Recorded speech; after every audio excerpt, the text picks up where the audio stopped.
Hello, my name is Claire, this channel is Anti-Reading, and let me introduce you to my new TBR game. Before we get started, this is probably my first video on the channel. If it is not, please go check out the first video, which is talking about how much my bookshelf costs, like the books that are on it. But if this is my first video, please subscribe so you'll see my next video. I'm no stranger to TBR games, but I thought it would be really fun to make one and actually post about it. I typically do it for myself. I'm kind of a completionist, so I really enjoy setting challenges and then completing them. The game that I created is heavily inspired by Stephanie's TBR game over at Stephanie's Bookverse, as well as oh my god, I don't remember her name, but she does I'll put it up on the screen right here. I was heavily inspired by her with like the actual layout, and then the idea of having a spot that takes you all the way to where you started is definitely taken from Stephanie, and it might have been taken from someone else, but I found it from her. So I wanted to show you my board. It's pretty cute. I really love ocean animals, and so when I knew that I wanted to make my board ocean themed, I found these cute little graphics on Canva. So we are starting off as an otter with a party hat who just wants to go visit his friend the seal who's having a birthday party. And each of these underwater creatures corresponds to a category of prompt, and then a party hat means that I have to go all the way back because I forgot something to go to the party. It kind of sounds like I just made it for like second graders, but I love him. I might in the future make like a more advanced TBR game, but I thought that this was pretty stinking cute. So this jellyfish is a challenge prompt, and that means that it is corresponding to a challenge that I want to complete, or it just adds a different layer of difficulty. A few of the options are things like the first book that comes up on my Instagram feed, letting my boyfriend pick, randomizing it. So yeah, this one is definitely probably the hardest to land on because it's the least in my control.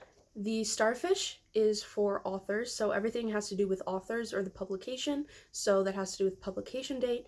If the author is own voices, so they write about their own experiences as a minority, things like that. And it also has to do with like their names, so do they use a pen name, do they use initials, things like that.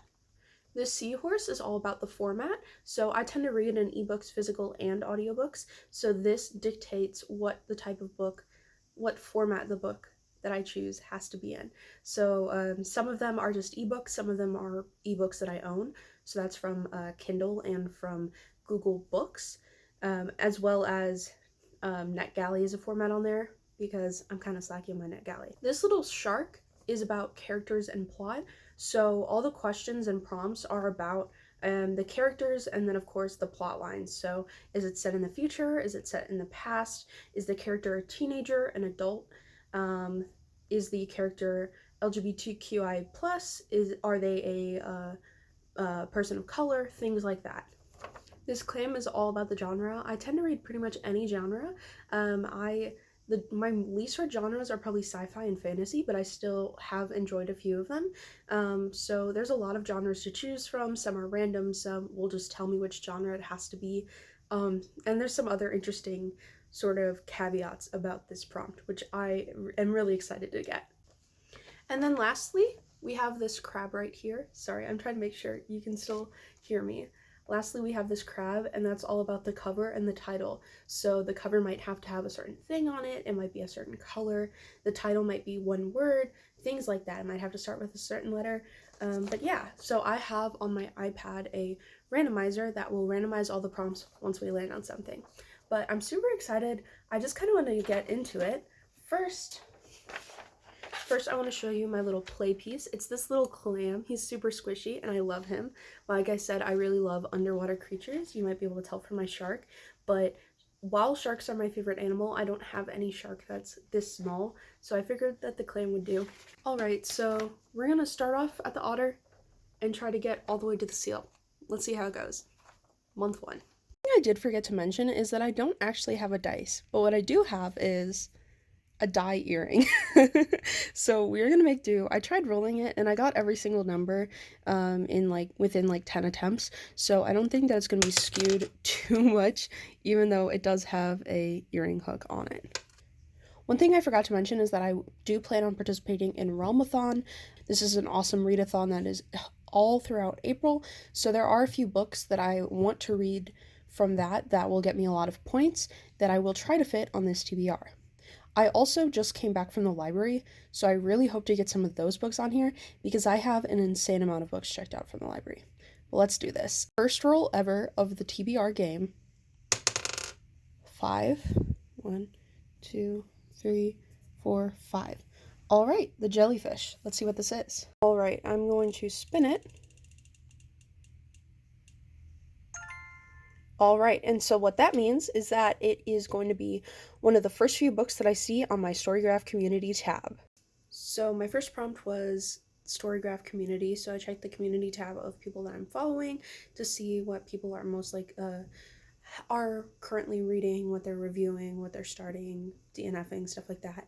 And one of the first things that I saw was Laura Dean Keeps Breaking Up With Me by Moriko Tamaki.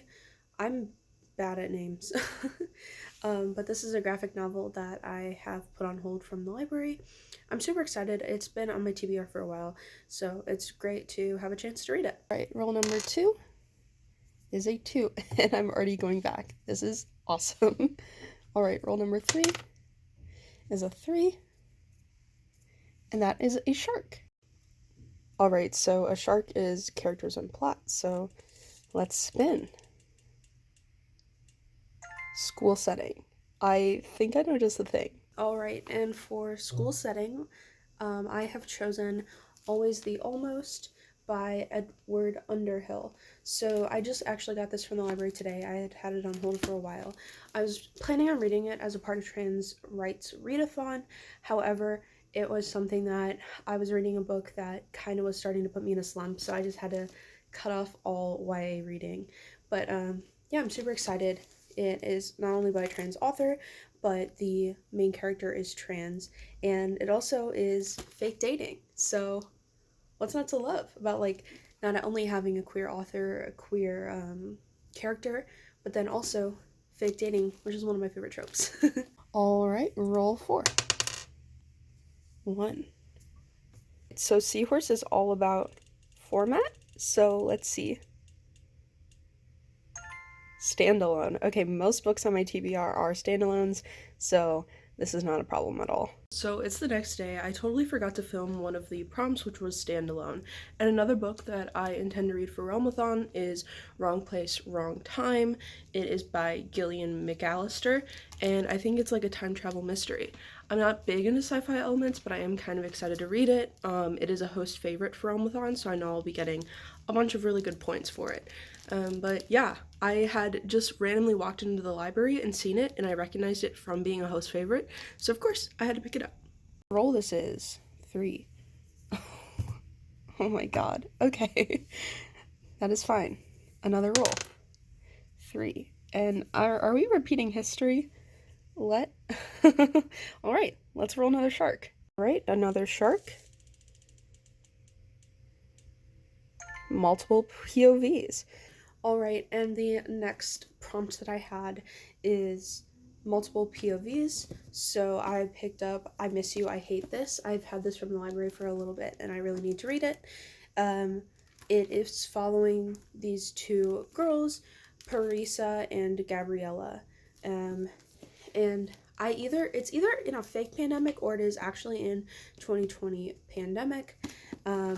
They are communicating via text a lot, but they each tell their own story. They get into arguments, I think. It's just trying to deal with that. But yeah, I didn't mention this is by Sarah Saeed, so super excited to get into it. I think it'll probably be a quick read, but we love those. Right. Oh my god. I did not think that we would end up at this party hat twice, but here we are. Okay. 2. Clam. The little emoji right here is an oyster. Ignore it. There's no clam emoji.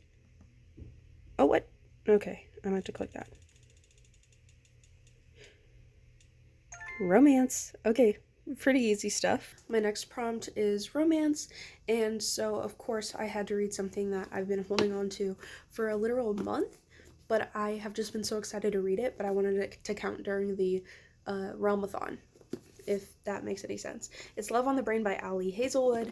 I've heard that this is, at least when I hear people talk about it online, they seem to like it way more than the Love Hypothesis, though that might be because I'm seeing a lot of people hate on the Love Hypothesis and then not reading this. I thought that the Love Hypothesis was fine. I thought that I had to suspend my disbelief a lot, which is not always a huge issue, but it was definitely, my disbelief was getting tired of being, my disbelief was tired of being suspended, so it was on his last ropes. But I'm excited to read this because it seems like this one is more loved than the other. At least it's more of a favorite of her readers, so I'm excited to read it. I think I'm doing a buddy read with a bunch of ladies from the Cyrus team in Realmathon, so I'm super excited to talk to them about this book. I don't think any of them have read any of her books, so I think it's their first time, but like I said, I've already read The Love Hypothesis. All right, another roll. 5. 1, 2, 3, 4. Oh my god. This is insane. This is insane. How can this keep happening? Okay, and it's another 5. It kind of landed weird because of the fact that it's an earring, but jellyfish, that's another challenge. Challenge TBR. 100 essential novels. Alright, the next prompt is 100 essential novels. And I don't know if you've ever seen this graphic floating around online, but essentially there's a poster that lists 100 essential novels, and it's supposed to be a scratch off, so once you do it, you scratch it off, and then you'll have a completed poster full of 100 essential novels you've read. So there's things like To Kill a Mockingbird, Lolita, Slaughterhouse-Five, Lord of the Flies, things like that. I was really wanting to read Lolita, but I couldn't get it on hold quick enough for me to be able to read it this month, so I don't want to set myself up for failure like that. So I actually saw this book called White Noise by Don DeLilio, and I'm super interested in it. It seems like Storygraph is like really weird about how it's rating it. It says that it's funny, but it's also dark, and I'm just kind of excited to get into it. It's definitely not one of those books that I had heard of before, but I'm excited. That's going to be my first book that I read off of there. I read a few off of there.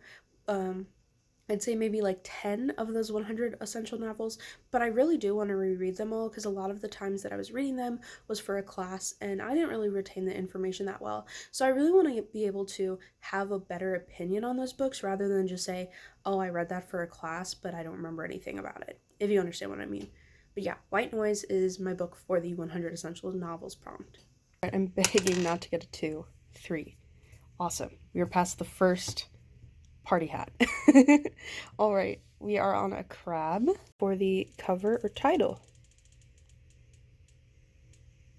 Starts with a preposition or an article. That's referring to the title. Should be pretty simple.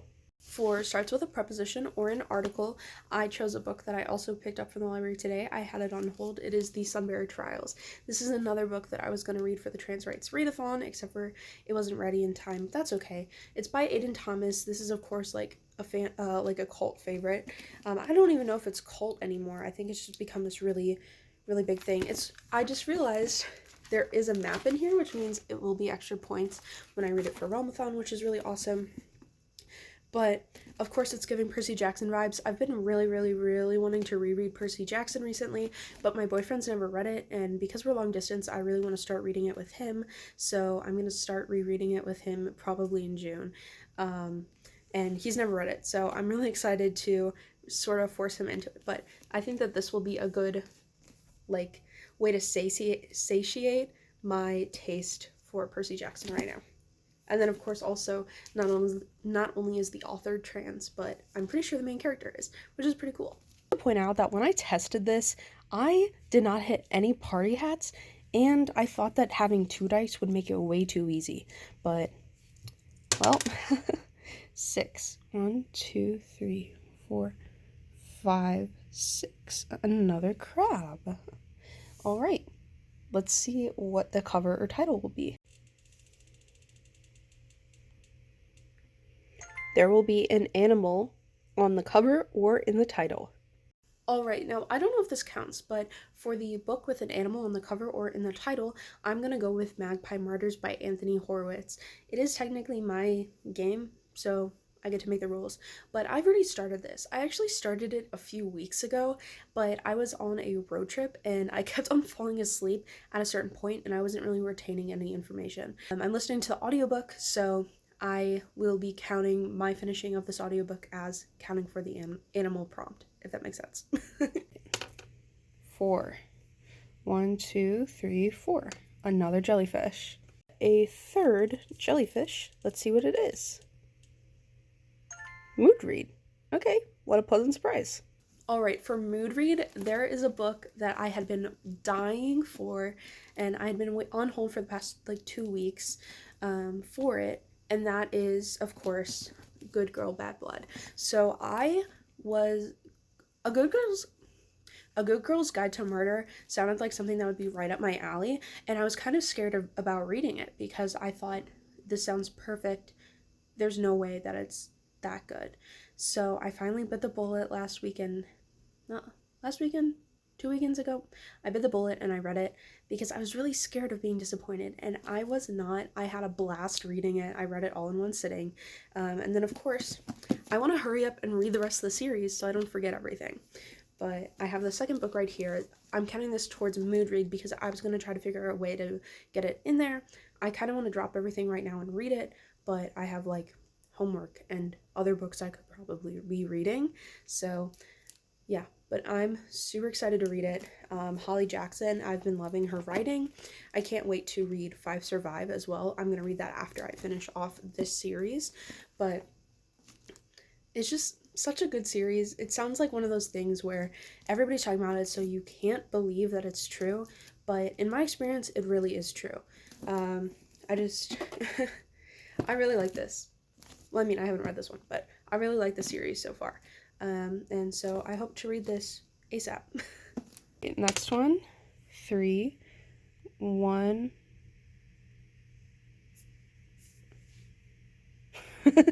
My brain broke for a second. 1, 2, 3. We passed that party hat. And it is a crab. Awesome. Another crab. Let's see what the cover title will have. Alright, it's a cover that I think is bad. I am kind of judgmental when it comes to covers, so maybe I think I have something in mind already. Alright, and for bad cover, this is a book that I've had checked out for almost a month and I still haven't read it, except for I was considering returning it without reading it because I have had a lot of books checked out from the library, but I figured looking at how short it is and how large the font is that I'd be able to knock it out pretty quickly, and that is The Eighth Detective. The reason why I think that this is a bad cover, it's not ugly or anything. It's very interesting in the fact it's an 8, but then it also kind of looks like a hourglass.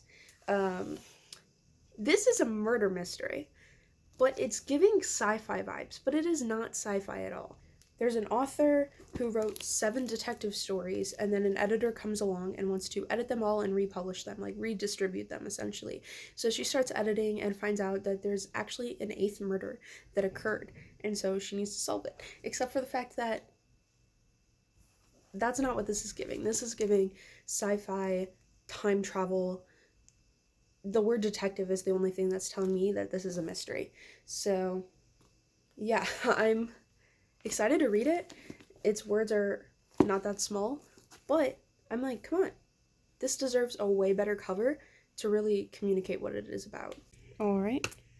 Could be in the home stretch. 1, 2, 3, 4, 5. Starfish. I think that this is our first starfish. Let's see what it is. BIPOC author. For BIPOC author, and that is going to be The Wedding Crasher. This is the one book that I knew for a fact I had to read for the Realmathon. It is one of the host favorites, so I get a ton of bonus points for reading it, and it is by a BIPOC author. I believe, I had just looked up her bio. Mia Souza is half Brazilian, half Puerto Rican. I'm iffy about the Puerto Rican, but I know she's half Brazilian. And so I'm really excited to read her. I love a good like rom-com. I think it's probably fake dating. So I'm gonna have a bunch of fake dating, and I'm not complaining at all. It's probably my favorite trope. Even like back when I'd read Wattpad when I was like a little kid, I loved me some good fake dating. This could be our last one. Yay! We made it to the seal. And I didn't actually pick something for when we get to the end. Give me ideas on what the reward should be when I get to the end. I know sometimes people will do like if you roll an even, do this. If you roll an odd, do this. I know also people can make it like a mood read or like finish a series. I don't know. I don't read that many series. But yeah. So here is my part of my TBR for this month. I have Love on the Brain by Ali Hazelwood, I Miss You, I Hate This by Sarah Saheed.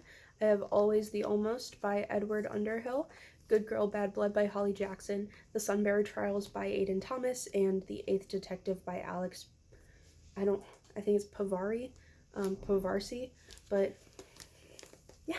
And then I have a audiobook that I am planning on finishing, and then I think I have The Wedding Crashers as an ebook, and White Noise, is that what it's called, as an ebook as well. Oh, and Laura Dean Keeps Breaking Up With Me, also as an ebook. I'm a whole mess. If this is the first video on my channel, that means that you should subscribe so you see my second video all about the books behind me, talking about what they're worth and how much I actually paid. I actually paid a very, very, very tiny amount. It's kind of a flex, I think, but you should go watch that video.